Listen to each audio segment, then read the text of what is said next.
everyone. Welcome to the Rainbow Activation Code, how to radiate your Kundalini energy so you can master your superhuman powers and access DNA upgrades. I'm Justine Cerebrin, and today I'm here with Alexis COHEN.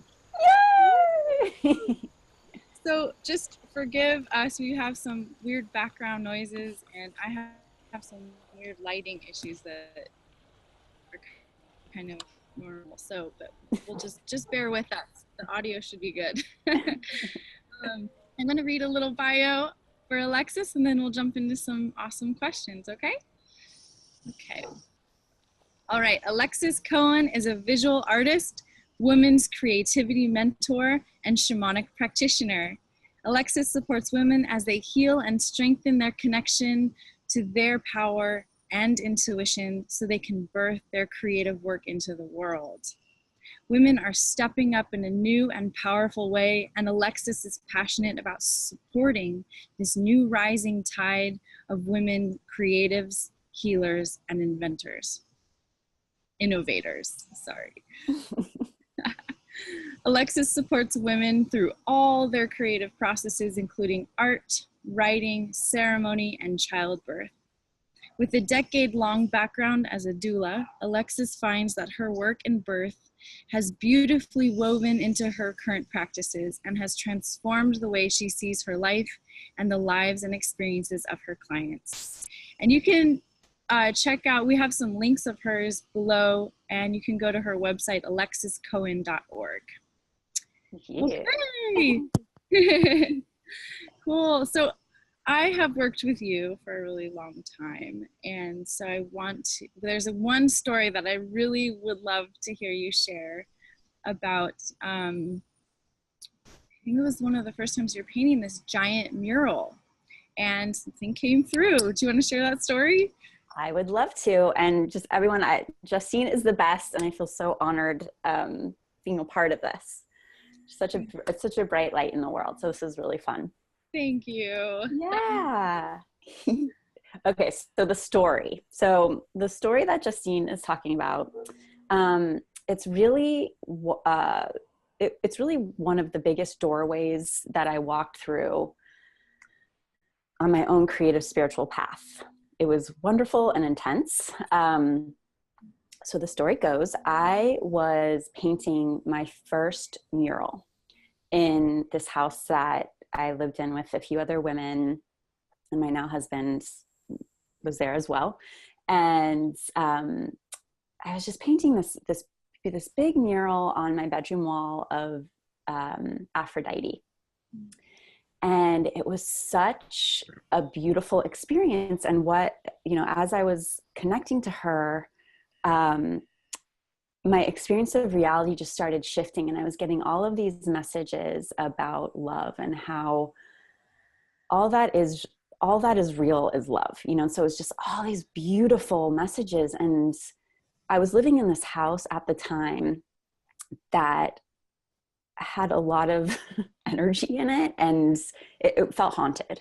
And even my roommates who were not into that, we would talk about how there was definitely something in the house.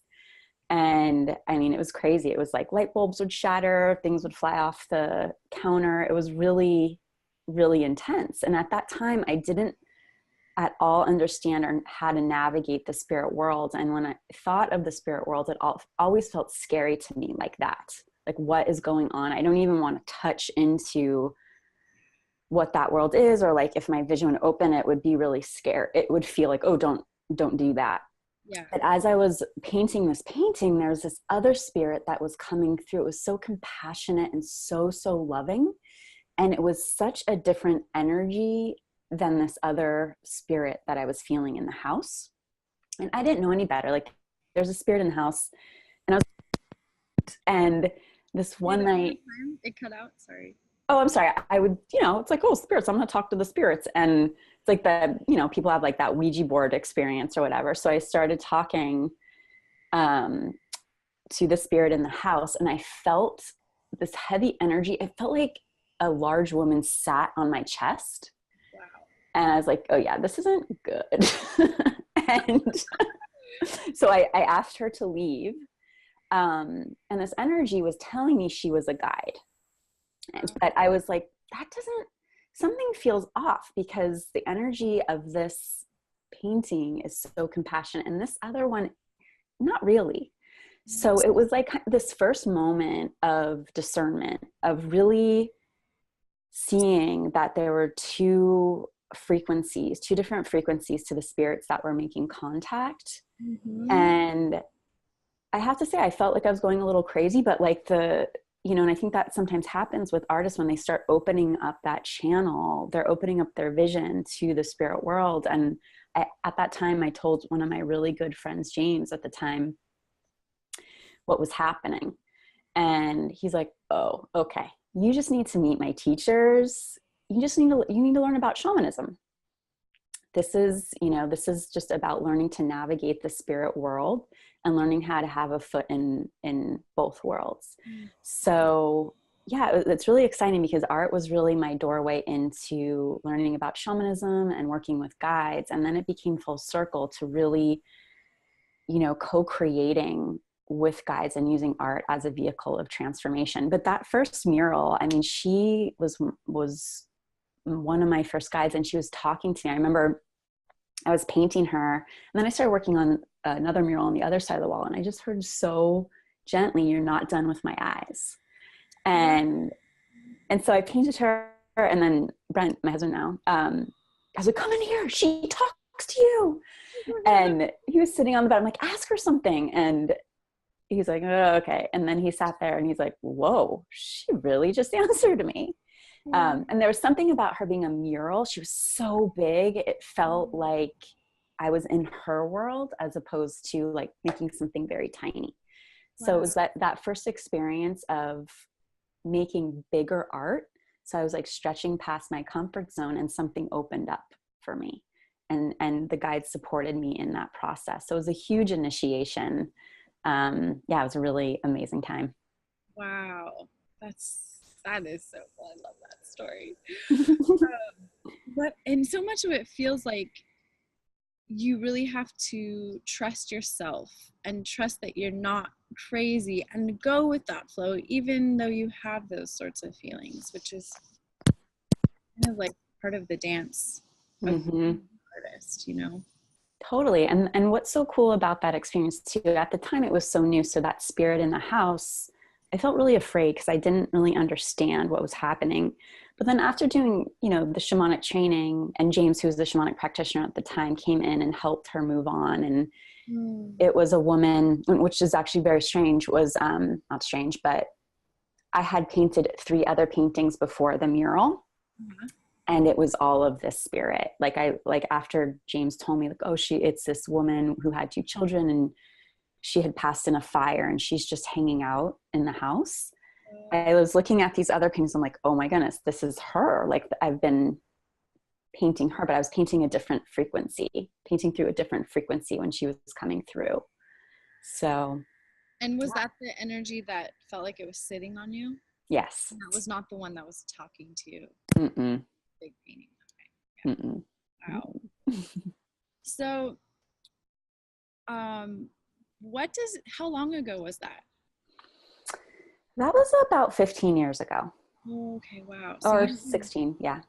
You've been practicing and honing into this spiritual painting process for a long time. Yeah, and it would peak, it even started before that, but it wasn't, it's funny, it would like open up and then kind of go like that, which we know, like in birth, that's what happens too. Like there was definitely times years before where, I'd be painting or I'd be drawing, and, just something would open up. And I remember this one night hearing angels and just getting, again, like at that point, I didn't have anyone in my life that would understand that. And actually, it did get very intense at that time where I was hearing guides, hearing angels. I remember hearing, it was like bells, like angels and bells. And I was nervous, and I would try to talk about it with people, and like no one, they thought I was crazy. Yeah. And I was like, I must be crazy. So I went to a psychiatrist and I was like, I hear things. I hear God, I hear angels. Um, and I was feeling a lot of anxiety because I didn't have support. I didn't understand what was happening. And so it's so common in the West to diagnose that. And so I was actually put on medication, and I wasn't like, it was like being diagnosed as bipolar 2 because I can connect with this realm. And it just wasn't right. I was like numbing out. And actually that was the time I started dating Brent. And he started to talk to me about the book Black Elk Speaks, and sharing with me, the shamans. He's like, in ancient cultures, you would be revered as a shaman. What if you just got to know yourself as you are and went with it? And so it just resonated. I'm like, yes, what am I doing? And so I kicked that medicine in like a couple nights. I don't recommend doing that, but it was just like, get that out of my system. And then the mural experience happened like right afterwards. Wow. I didn't know those details. That is so cool. How empowering. Mm-hmm. So what does it feel like now when you're working with it? Because you must feel maybe more Yeah. connected and calm. Mm-hmm. Yeah, I mean, it comes and goes. I mean, we were just talking the other day. I was having, what seems to happen, like anything, or like with spiritual openings, it's like you grow, and then you kind of hit a point, and then you have to deal with the old stuff again, So we all have our stuff. And I know for my own personal stuff there's some fear around opening my vision in that way. And I work with a lot of women, and I see this day in and day out. This is an intuitive power that has been co-opted, and we've been taught to be afraid of. So, there are these points where, as I'm opening, it's like the shake point, like, oh my gosh, here we go. I'm about to pop again. And this is feeling really scary. It's feeling really, really scary. So I just went through this again. We were talking about this, I'm doing a show, an art experience that is way unlike anything I've ever done before, ever. And I was at that shake point, and I was like, and so what that looked like is like I was avoiding it. I was distracting myself, and I knew I needed to dial it in, because it was this like, oof, yeah, I'm like resisting something. But the power is so strong. And I would see this with women in childbirth a lot. Like, they're not going to be able to hold this back. This is like trying to hold a waterfall, but you try.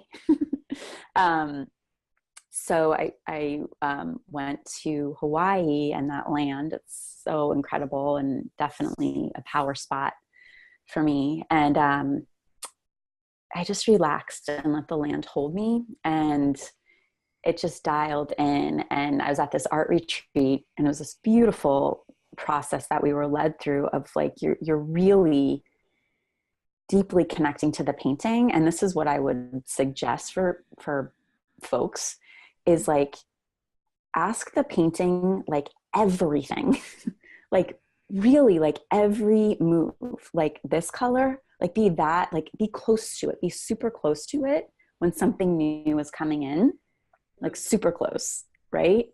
And don't wander, don't stray away. And that's actually something in shamanism that we teach, is that this is ordinary reality, and the reality just behind this reality is non-ordinary reality. And when you are journeying in non-ordinary reality, it's really important to stay very close to your guides, because there's so much there. There's beings that have good intentions, beings that have not so good intentions. And so when you're opening your creative portal, you want to make sure you are hand in hand with a compassionate being. So when you're like touching in on the painting and asking, and like being really close to that guide, and the guide might just be in the form of like literally the canvas, and and just like hearing that and continuing to ask the canvas what it's needing, it makes such a big difference. So anyway, I just did that, and man, that was tough. Like I had an idea of what I wanted this painting to be, you know, like I had the colors that I always use, the colors I feel safe with. I just wanted to do it my way. But I was really dedicated to this practice, and I was going to listen to the painting. And there's this one point where, you know, I wanted turquoise, like because I wanted pink, turquoise, and like dark blue or something. Like those are going to be awesome. And the painting was like red, orange, and blue. And I was like, oh, okay. And so I went to the paint. They didn't have orange, so it was like red, yellow, and blue. And the mystery that happened is like, okay, when blue and yellow come together, they make green. When red and blue come together, they make purple.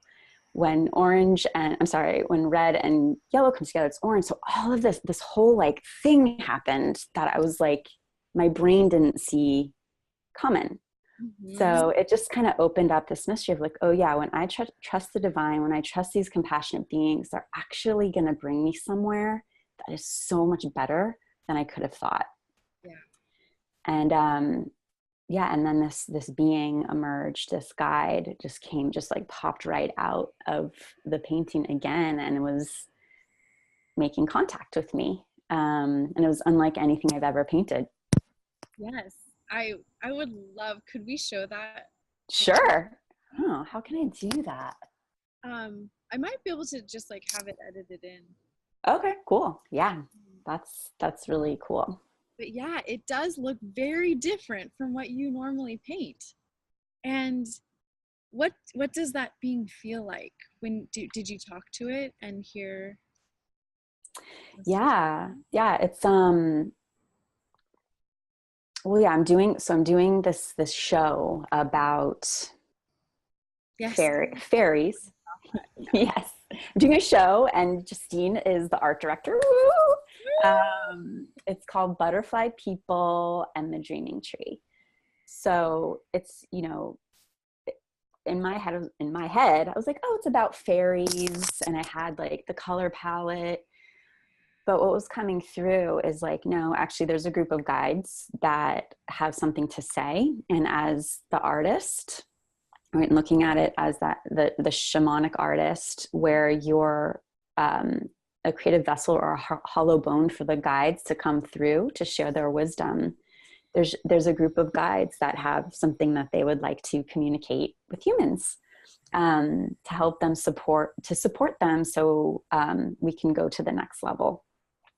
To spread our wings and fly, essentially. And so I have, fairies, you know what fairies look like.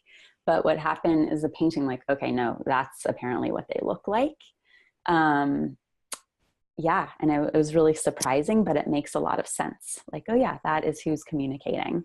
It's not like the little wood nymphs or anything. That's not the energy of it. It's like these beings, these evolved, compassionate beings that want to communicate.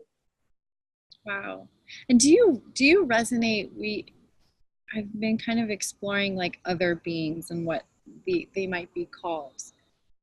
To me, it sort of looks and feels like kind of Pleiadian-like energy. Familiar with that kind of like other extraterrestrial kind of beings? You know what? It's interesting that you said that. I haven't before,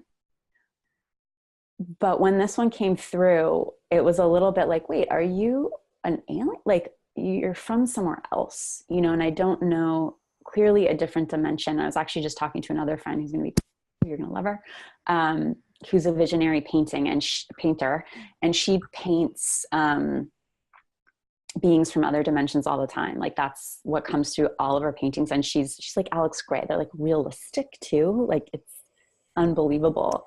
So this is I feel like this is my first experience with painting a being from another dimension in that way. Whereas before, I feel like all my paintings were more like archetypes. Mm-hmm. You know, so they're guides, but they're archetypes from this realm. Yeah. So this was a different experience. And I've connected them through a little bit the last couple of years, like in journeys and things like that. But yeah, this was the first time creatively it came through. Interesting. Does it feel masculine or feminine specifically to you, or does it not? No, it's interesting because I know when you said that, when you looked at the painting, you're like, he or she, and I was like, oh yeah, I guess I was thinking we're doing the process. Everyone was making a woman, right? So I was calling her a lot. But it's kind of didn't matter. It's, whatever the being was, it was very androgynous, and whatever sex, it is, it just doesn't even matter. Yeah, totally.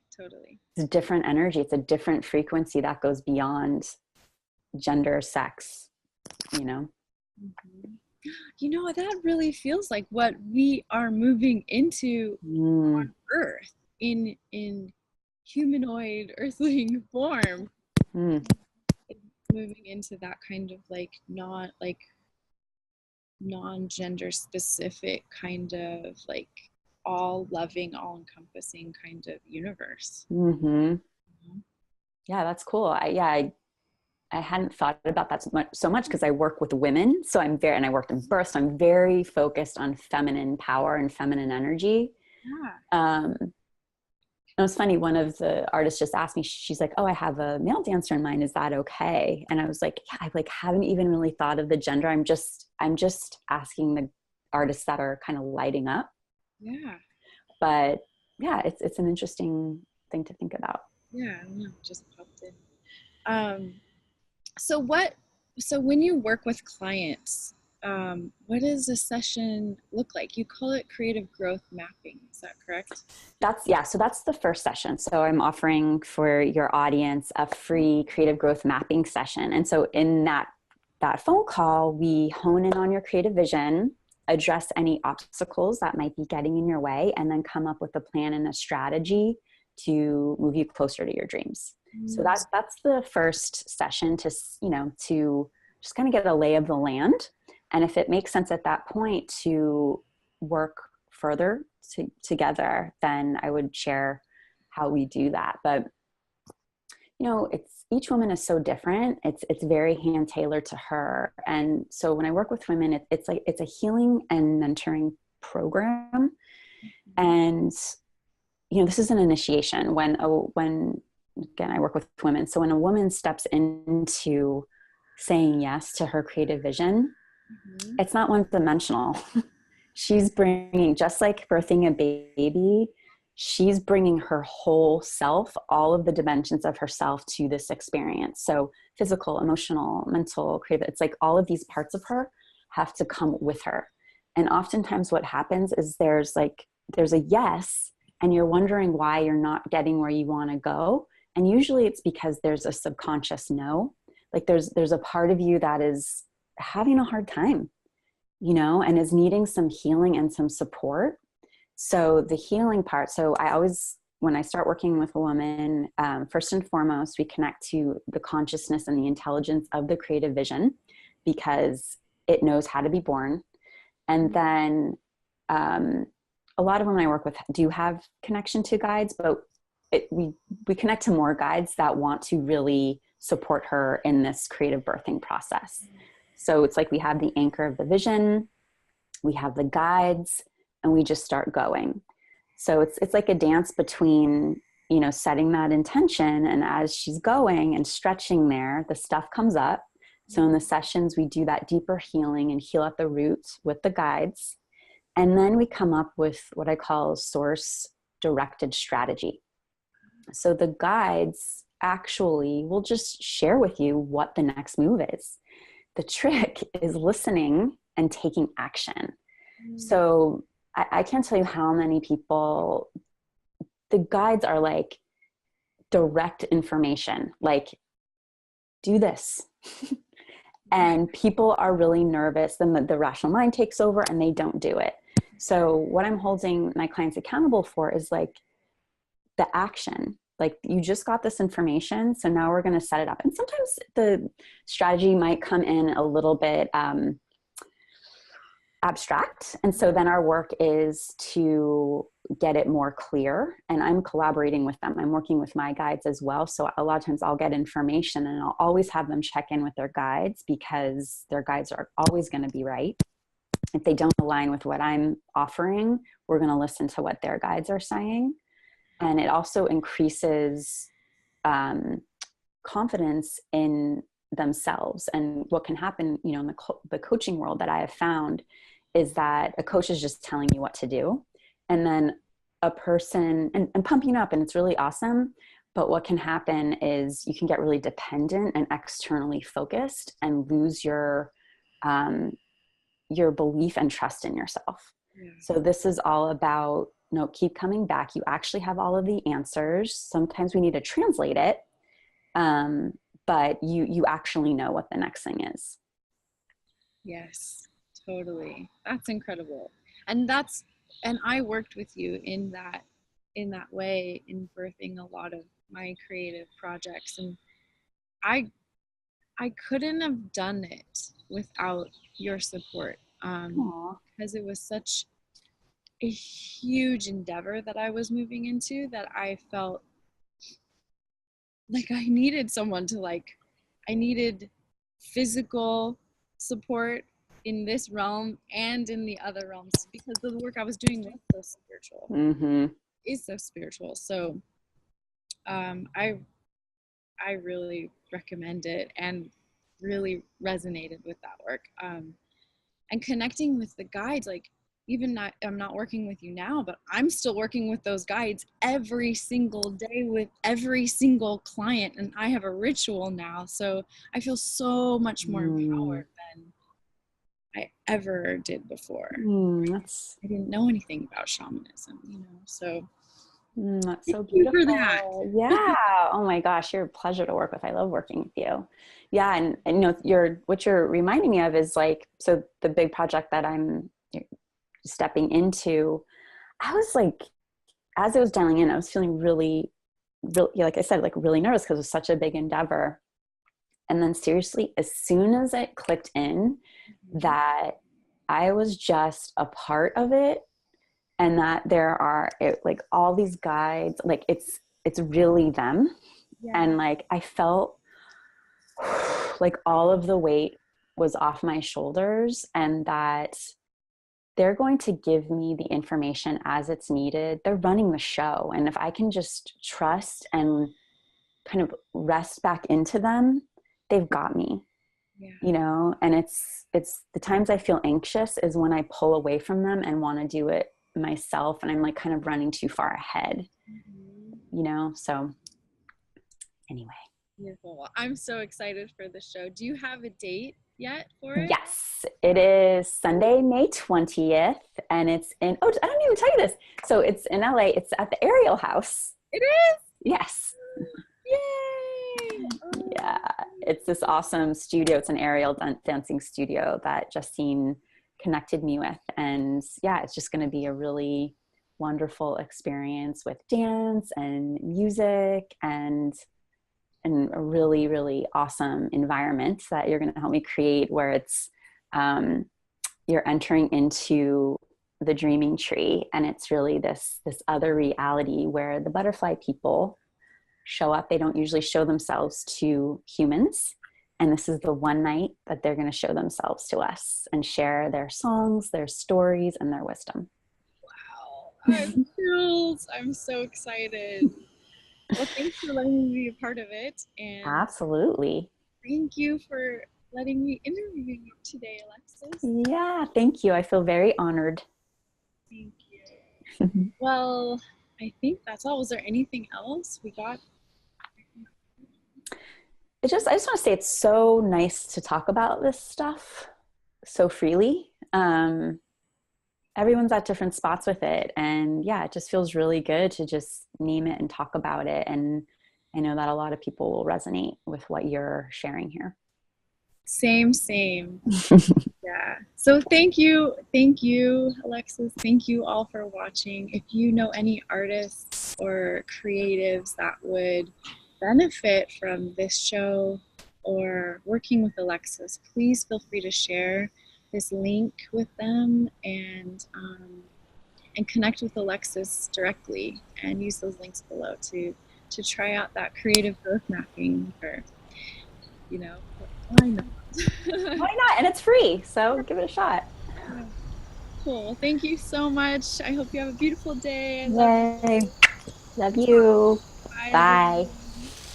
Hi, everyone. I hope you're enjoying watching the Rainbow Activation Code.